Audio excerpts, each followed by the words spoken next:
without you in it. Now it is fall without you. I had to close the windows and doors without you coming through. I kept them open for as long as I could. But the baby got cold. I watched the calendar bulldoze.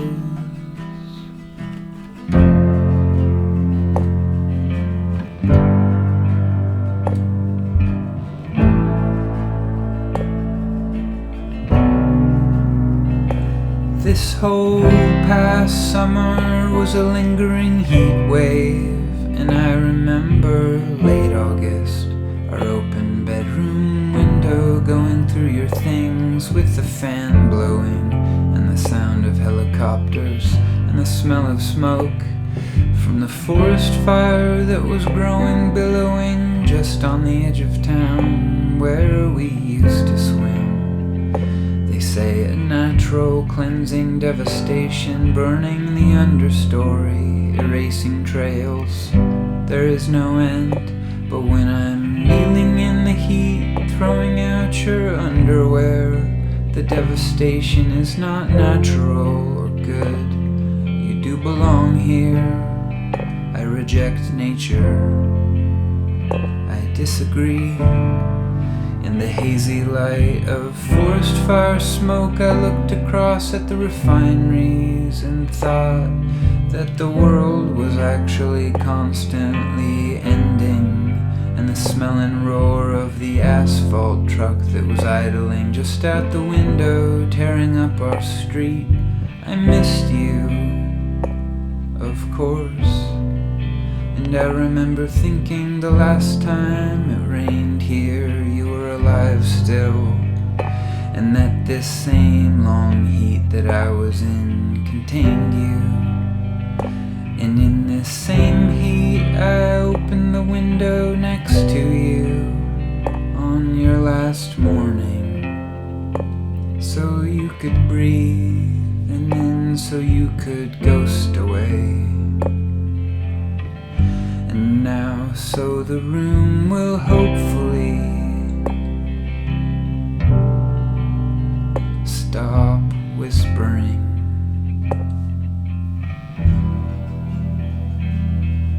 The grind of time I'm not keeping up with. The leaf on the ground pokes at my slumbering. Grief walking around, severed lumbering. But slowly sovereignty reasserts itself. I don't want it though. And betrayal whines. Who and how could I live?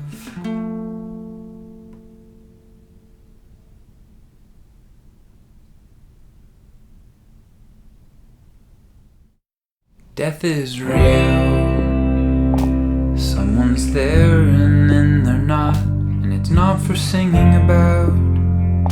It's not for making into art. When real death enters the house, all poetry is dumb. When I walk in to the room where you were and look into the emptiness instead, all fails. My knees fail. My brain fails. Words fail.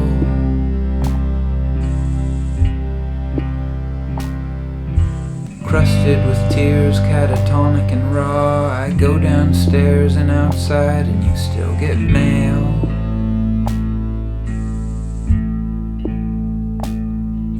A week after you died, a package with your name on it came, and inside was a gift for our daughter you had ordered in secret and collapsed there on the front steps. I wailed.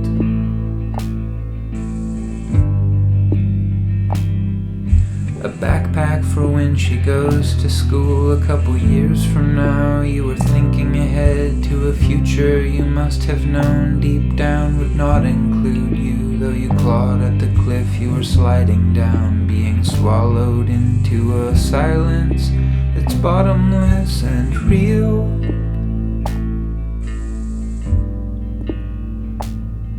It's dumb, and I don't want to learn anything from this. I love you.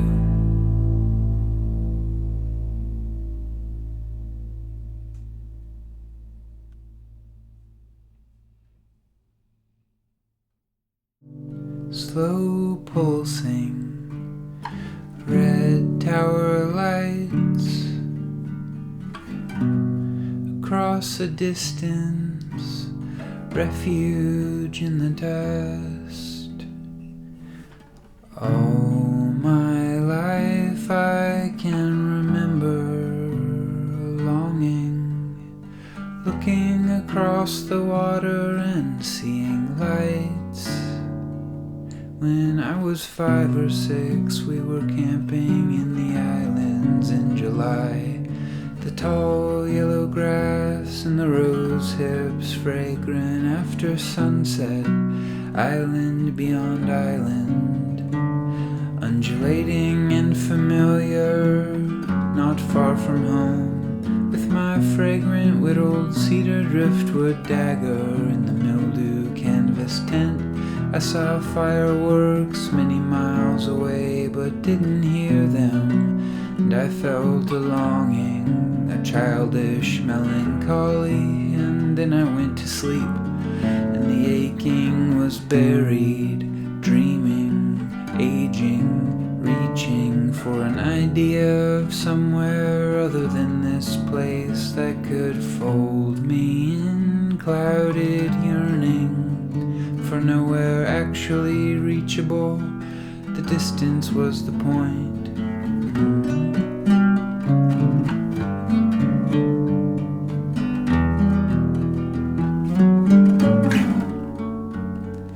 And then when I was 24, I followed this ache to an Arctic Norwegian cabin where I said, fuck the world, in a finally satisfying way. I stayed through the winter and emerged as an adult, holding a letter from you, an invitation. So I flew back and drove back, and when we met in person, it was instant. It didn't matter where we lived as long as we were together, and that was really true for 13 years, and the whole time still slow pulsing red tower lights across a distance, refuge in the dust.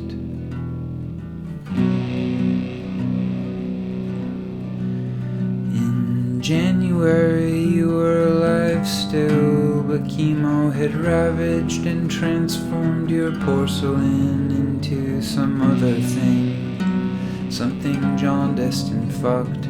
They put you in the hospital in Everett, so I gave the baby away and drove up and down I-5 every night like a satellite, bringing you food that you wanted, returning at night to sleep in our bed, cold. I went back to feel alone there, all past selves and future possibilities on hold, while I tore through the dark on the freeway yearning burning in me. I knew exactly where the road bent around, where the trees opened up and I could see way above the horizon, beyond innumerable islands. The towers on top of the mountain lit up slowly, silently beaconing, as if to say, just keep going. There is a place where wind could erase this for you, and the branches could white noise you back awake. So I went back to feel alone there, but cradled you in me.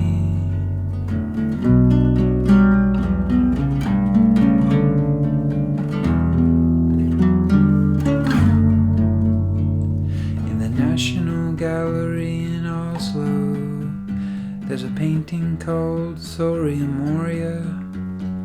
A kid looks across a deep canyon of fog at a lit up inhuman castle or something.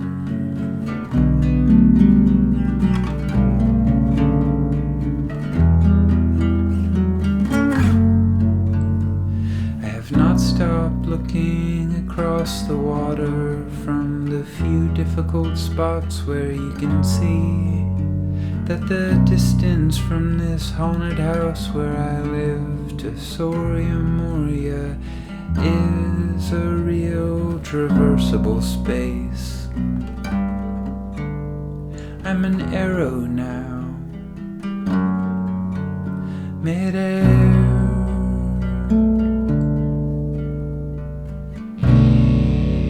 slow pulsing, red tower lights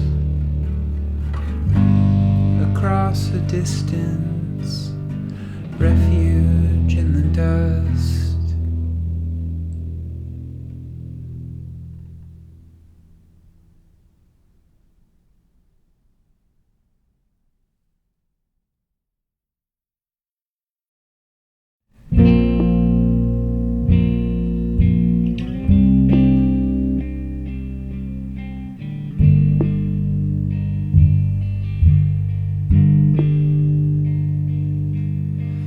I can't get the image out of my head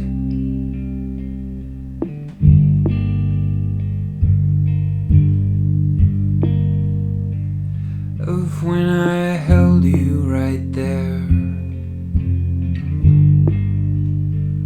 and watched you die.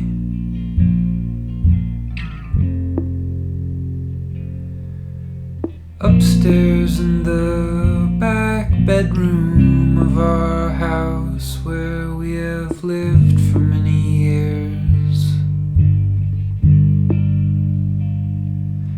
Your last gasping breaths,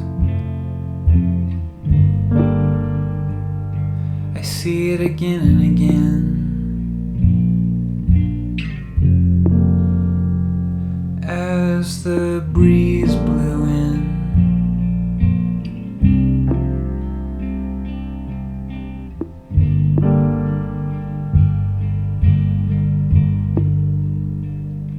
the room I still don't go in at night, because I see you.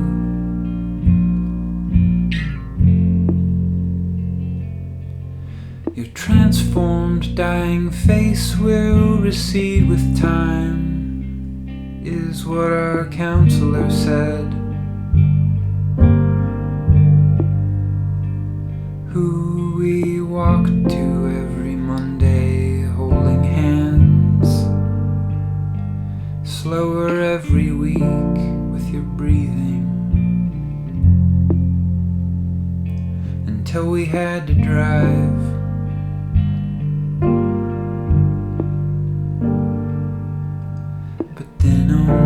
2 months after you died, our counselor died.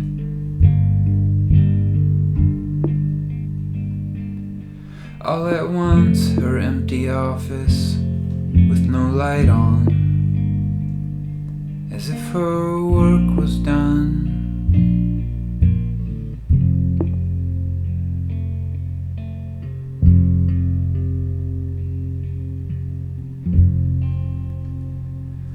We are all always so close to not existing at all, except in the confusion of our survived bodies grasping at the echoes.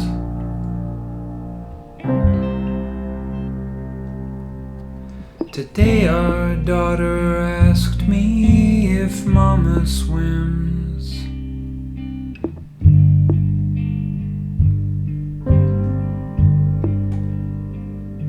I told her yes she does, and that's probably all she does now. What was you is now born across waves, evaporating.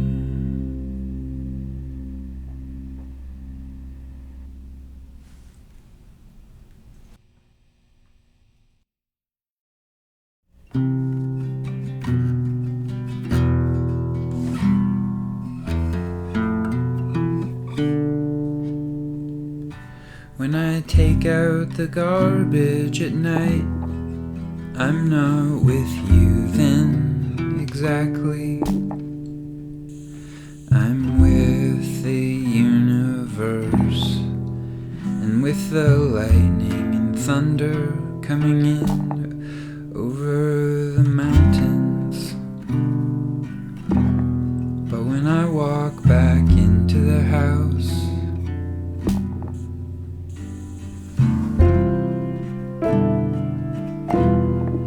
looking up at the window from the back step, the dark window of the room that you died in, the big empty room on the second floor.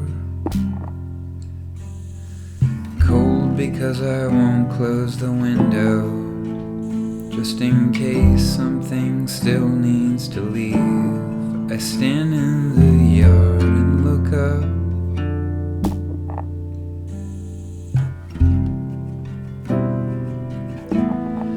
The dark rectangle glares your face, all of our moments condensed into a thunderclap.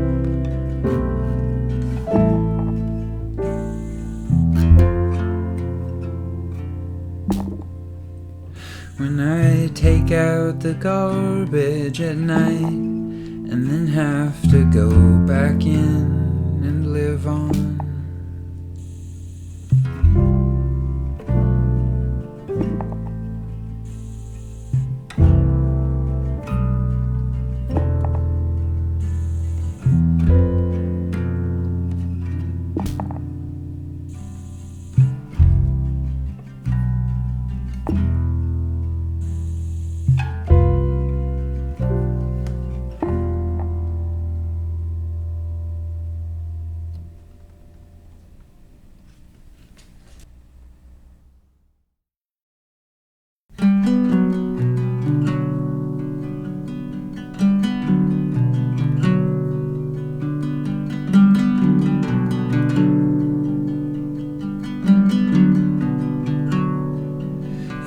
October 2015, I was out in the yard.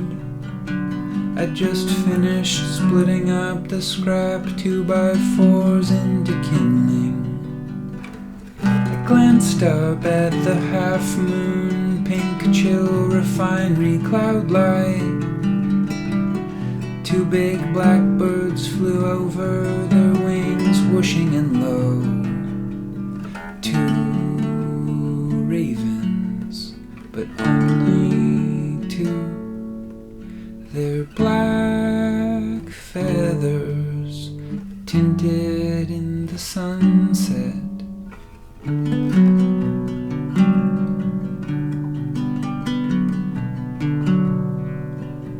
I knew these birds were omens, but of what I wasn't sure. They were flying out toward the island where we hoped to move. You were probably inside. You were probably aching, wanting not to die. Your body transformed. I couldn't bear to look, so I turned my head west like an early death. Now I can only see you on the fridge in lifeless pictures. And in every dream I have at night, and in every room I walk into, like here where I sit the next October, still seeing your eyes, pleading and afraid, full of love,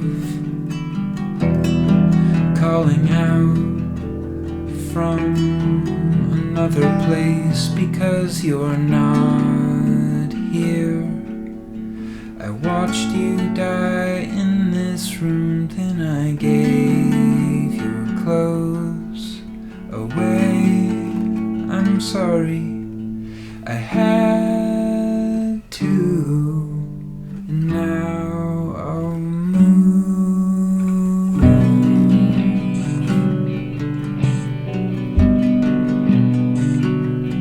I will move with our daughter. We will ride over water with your ghost underneath the boat. What was you is now burnt bones, and I cannot be at home. I'm running, grief flailing.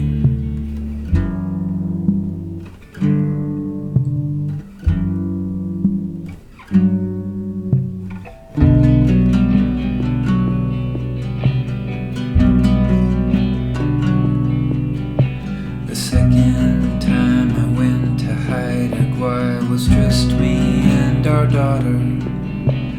Only 1 month after you died, my face was still contorted, driving up and down, boots wet inside, aimless and weeping. I needed to return to the place where we discovered that childless, we could blanket ourselves in the moss there for our long lives. For when we came home, you were pregnant, and then our life together was not long. You had cancer and you were killed, and I'm left living like this, crying on the logging roads with your ashes in a jar, thinking about the things I'll tell you when you get back from wherever it is that you've gone. But then I remember death is real, and I'm still here in Masset. August 12, 2016. You've been dead for 1 month and 3 days, and we are sleeping in the forest. There is sand still in the blankets from the beach where we released you from the jar. When we wake up, all the clothes that we left out are cold and damp just from the air stands up, surrounded by growth, nurse logs with layers of moss and life, young cedars, the sound of water, thick so loud, and God-like huckleberries.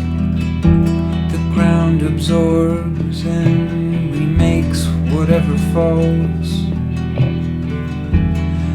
Nothing dies here, but here is where I came to grieve, to dive into it with you, with your absence, but I keep picking you berries.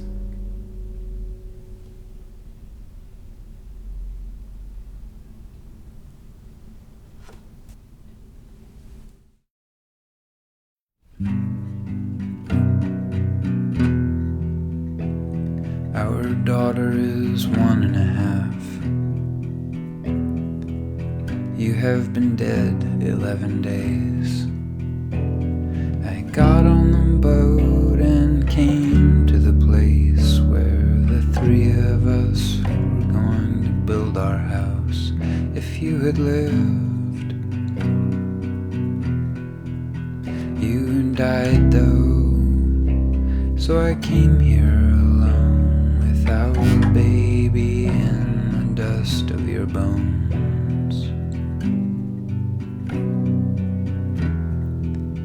I can't remember. Were you into Canada geese?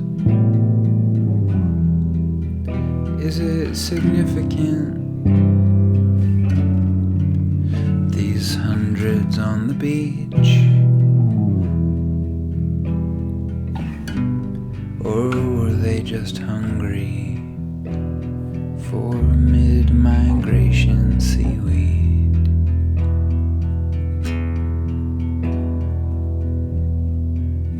What about foxgloves?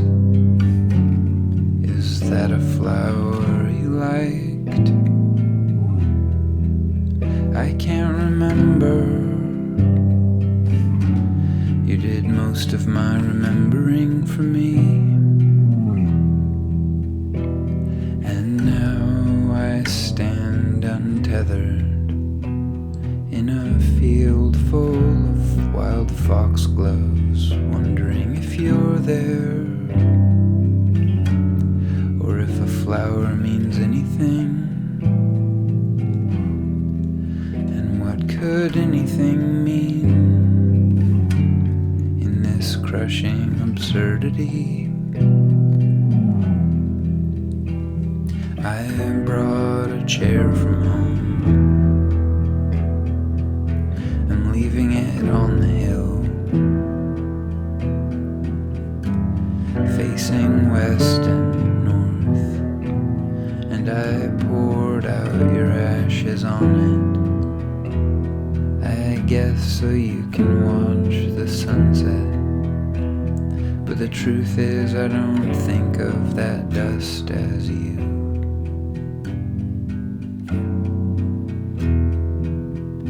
You are the sunset.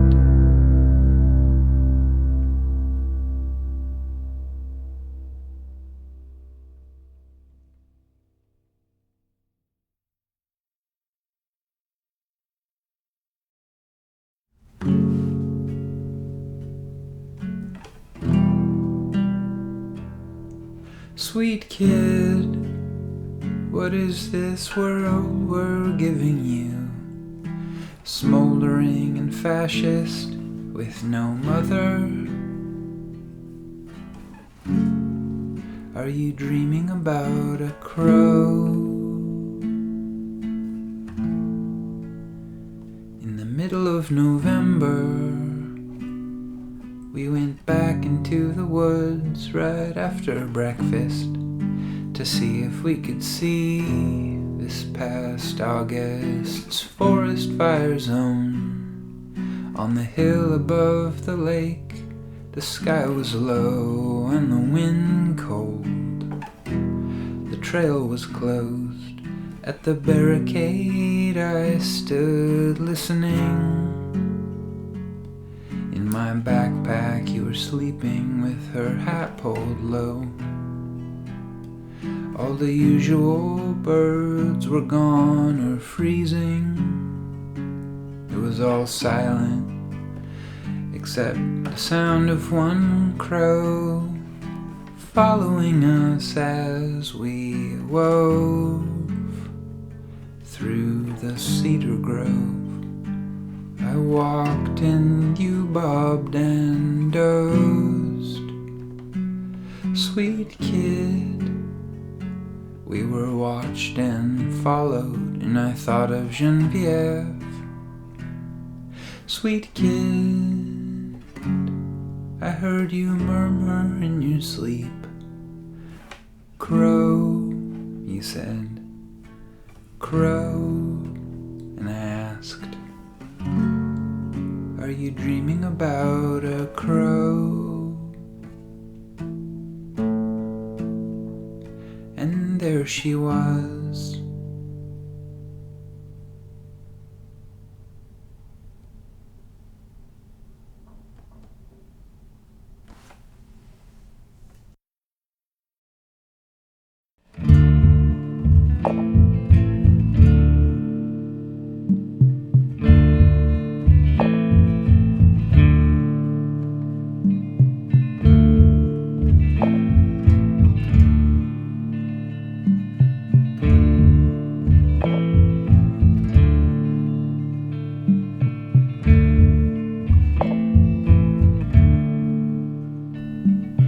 Feeling of being in the mountains is a dream of self-negation. To see the world without us, how it churns and blossoms without anyone looking on.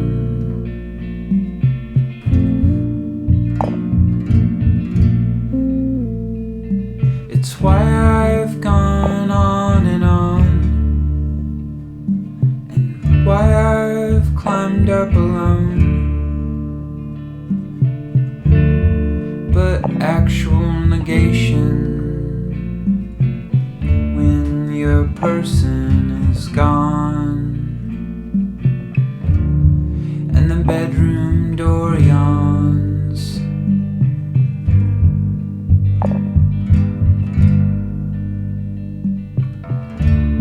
There is nothing to learn. Her absence is a scream.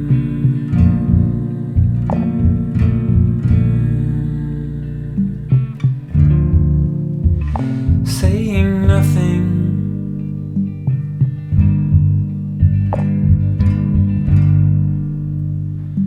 Conceptual emptiness was cool to talk about back before I knew my way around these hospitals. I would like to forget and go back into imagining that snow shining permanently alone could say something to me true and comforting.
just felt it for the first time. 3 months and 1 day after you died, I realized that these photographs we have of you are slowly replacing the subtle familiar memory of what it's like to know you're in the other room,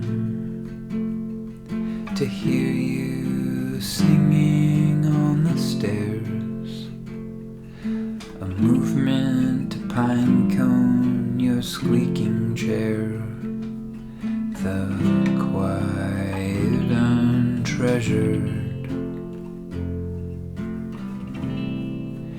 in between times, the actual experience of you here. I can feel these memories escaping, colonized by photos narrowed down and told, my mind erasing the echo of you in the house dies down.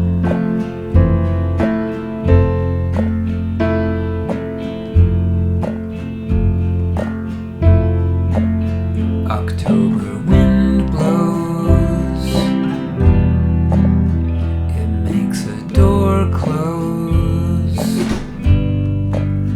I look over my shoulder to make sure, but there is nobody here. I finally took out the upstairs bathroom garbage that was sitting there forgotten since you were here, wanting just to stay with us, just to stay living. I threw it away, your dried out bloody end of life tissues, your toothbrush and your trash, and the fly buzzing around the room. Could that possibly be you too? I let it go out the window.